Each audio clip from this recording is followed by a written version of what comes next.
Famous. I've been at Pivotal since our inception. The company started auspiciously on April Fool's Day of 2013, and I've been with the company since that day. So Pivotal has an interesting origin story. Pivotal is the conglomeration of really three different kind of assets and companies. Pivotal Labs, which was started in 1989, was an agile and extreme programming company, consulting firm that really focused on helping startups drive product to reality, taught companies how to build software well.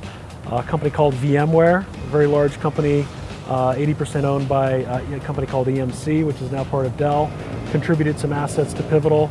And then we brought in some assets from EMC to form what is now known as Pivotal in 2013. So we're mainly focused on big enterprises now, and we reserve a lot of our consulting capacity for them. But we do work with small companies across the tech community and the startup space to kind of maintain our skills. And I think our bigger clients expect us to bring the latest and greatest to them. And the way that we do that is by continuing to work with small startups. The other thing we can bring to startups, though, is the inverse. A lot of startups are co-located with clients in the enterprise that are doing work together. So it may be that you have like a small fintech startup that you're working with right next to JP Morgan Chase.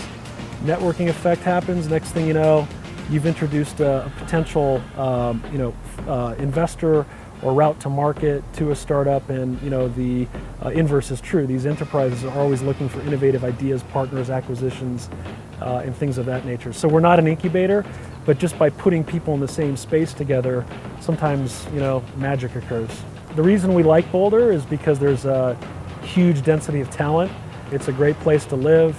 Even outside of the developers and engineers that we hire, folks like me more on the business side, I live here, I work here. The idea that you can get on a bus and be in North Boulder where I live and in the office in 5 or 6 minutes and see your friends and family on the mall, it's really like kind of like a little tech nirvana, I guess.